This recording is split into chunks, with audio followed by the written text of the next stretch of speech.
మహారాజా సినిమాతో విజయ్ సేతుపతి ఇచ్చిన హై ప్రేక్షకులు ఇప్పట్లో మర్చిపోలేరు. ఇంతలోనే విడుదల 2తో ప్రేక్షకుల ముందుకొచ్చాడు ఈ వర్సటైల్ స్టార్. గతేడాది వచ్చిన విడుదలకి ఇది రెండో పార్ట్. టాలెంటెడ్ దర్శకుడు వెట్రిమారన్ రూపొందించిన చిత్రం ఇది.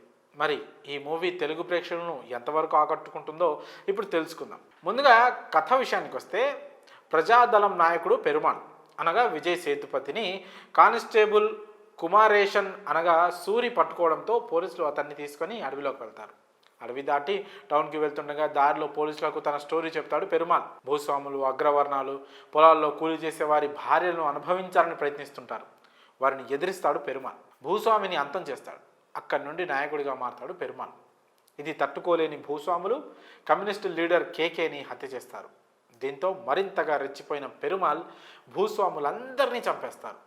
దీంతో పెరుమాళ్ ప్రభుత్వానికి, పోలీసులకు టార్గెట్గా మారతాడు. అక్కడి నుంచి పెరుమాళ్ని పట్టుకునేందుకు పోలీసులు ప్రయత్నిస్తూ ఉంటారు. అనంతరం ఏం జరిగింది, పెరుమాళ్ మహాలక్ష్మి అనగా మంజు వారియర్కి ఎలా పరిచయం అయింది, ఇంతకీ మహాలక్ష్మి ఎవరు, వీరి ప్రేమ కథ ఏంటి, పెరుమాళ్ని పట్టుకొని అడవిలో వెళ్తుండగా ఎలాంటి సంఘటనలు చోటు చేసుకున్నాయి, రైలు ప్రమాదానికి అసలు కారణం ఎవరు, ఈ జర్నీలో పెరుమాళ్, కుమారేషన్ వంటి కొందరు పోలీసుల్లో తెచ్చిన మార్పేంటి, పెరుమాళ్లో వచ్చిన మార్పేంటి, పెరుమాళ్ అరెస్ట్లో ప్రభుత్వం ఇచ్చిన ట్విస్ట్ ఏంటి అనేది మిగిలిన కథ.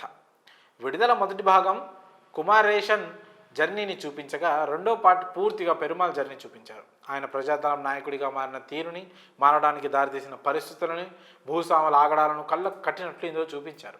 చాలా రియలిస్టిక్గా తెరకెక్కించారు. అదే ఈ సినిమా బలం. పేదలను, అణగారిన వర్గాల ప్రజలను పోలీసులు, ప్రభుత్వాలు ఎలా బలి చేస్తాయి, ఎలా బలి తీసుకుంటాయి, ఎలా వాడుకుంటాయి అనేది కూడా బాగా చూపించాడు దర్శకుడు. ప్రారంభ ఎపిసోడ్లు, క్లైమాక్స్ బాగా ఆకట్టుకున్నాయి.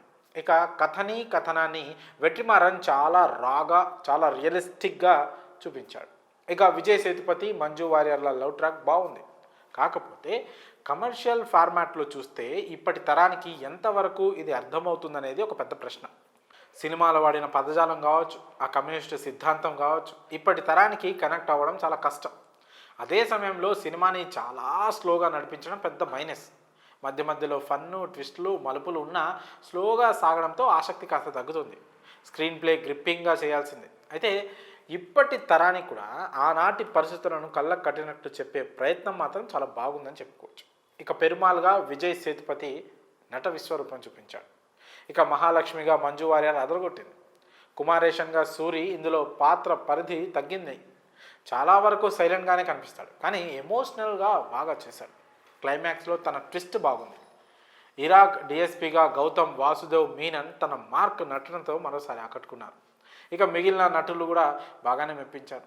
ఇక సినిమా టెక్నికల్గా అన్ని విధాలుగా బాగుంది. ముఖ్యంగా ఆర్ వేల్రాజ్ కెమెరా వర్క్ సినిమాకి ఒక హైలైట్గా చెప్పుకోవచ్చు. ఓవరాల్గా విడుదల 2 బాగానే మెప్పిస్తోంది. కాకపోతే ఇది అన్ని వర్గాల ప్రేక్షకుల్ని మాత్రం కాదు.